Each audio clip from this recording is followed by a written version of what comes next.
Okay, for this one, I'm doing another farm painting. I wanted to do a painting about the Call of Duty Zombies map I remember playing as a kid on the Xbox 360, but this time I want this farm painting to have more of a horror twist. This trio of farm paintings are kind of cursed, but each in a kind of different way.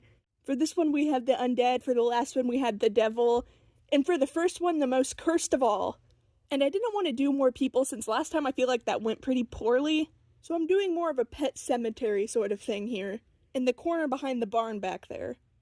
The Xbox 360 is still the most recent console I've ever owned, but it got the job done, and with it I was able to play most of the classics, like Skyrim and Fallout and Minecraft. So I never really yearned for a new console, and it seemed like an insane price just to play one or two more recent games. The only time it actually got in my way was when I was playing Dragon Age Inquisition, which I might save for another topic for a painting. I was able to play the main game fine, but the console was too outdated for the DLC content. And I wanted to do a hanging deer carcass since I feel like it's a missed opportunity for a rural farm zombie setting, since hunters string their deer upside down to bleed out. But what if as you were walking by it snapped to life, also being zombified?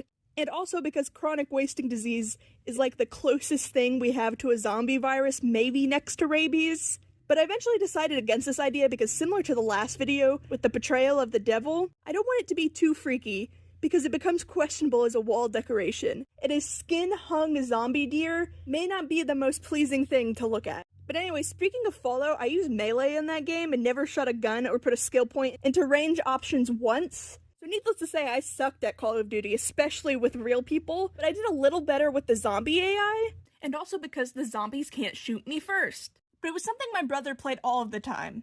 And in classic sibling fashion, I saw him having fun and wanted to play too, only to severely limit his performance. Anyways, the things I took away most from this experience was being terrified of the farm map in particular, probably because it hit a little too close to home, and because it would start with a postcard type picture that had been torn apart with drops of blood on it, and seemingly wholesome things and moments being tainted, and seemingly wholesome things and seemingly wholesome things and moments being ripped and teared away.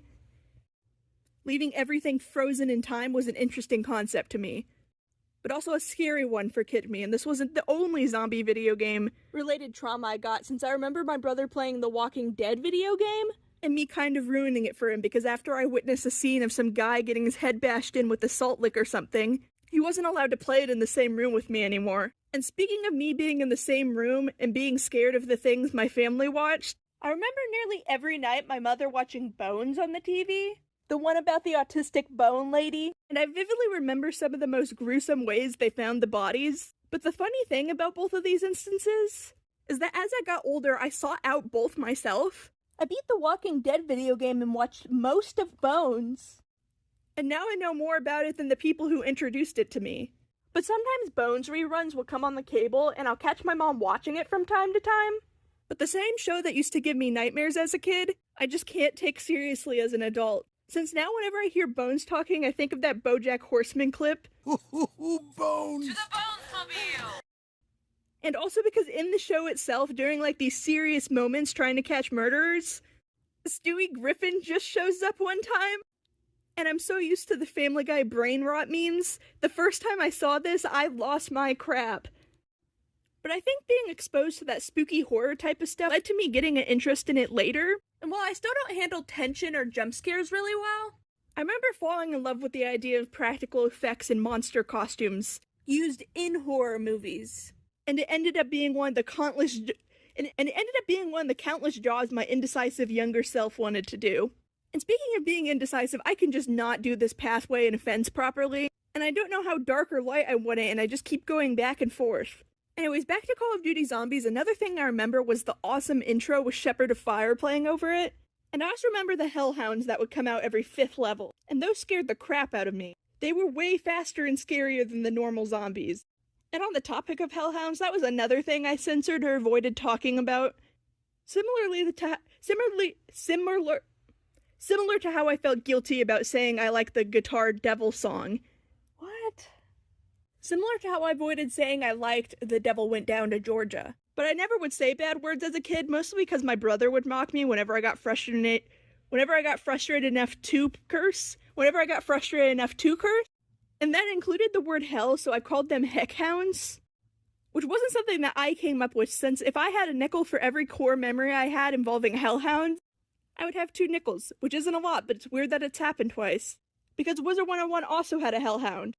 And that game is made for kids, so they censored it and called it a heckhound. But I remember very vividly making a sick-looking one out of colored construction paper, but then being too embarrassed to explain it since it felt like it was naughty to make such a thing. But I feel like it's funny that that's what my most questionable subject matter was. With my art, it wasn't violence or nudity, but a hellhound. Nowadays, I feel like saying hell is on the low tier of cuss words, like crap, so I'm more willing to say it. And on the topic of undead animals, sometimes I'll see my departed pets in dreams.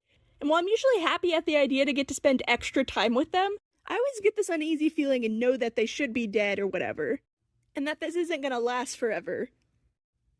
Side note, I would also find a lot of dead bodies in my dreams, and would somehow end up being less alarmed seeing that than seeing a live animal that I know should be dead. I think that's because I would watch so many TV crime dramas, and they're always finding bodies left and right, so maybe that's a part of it. And speaking of crime shows, I remember in Bones as a kid, a killer giving Bones a flower or something, and that was my first introduction to the language of flowers, since they actually are supposed to have different meanings. I was gonna add one that meant death, since that would be fitting, but it turns out people don't really buy flowers for someone to wish death on them. It's usually representing love or purity or sadness or whatever. So I just went with the one in Bones, and apparently that was a marigold.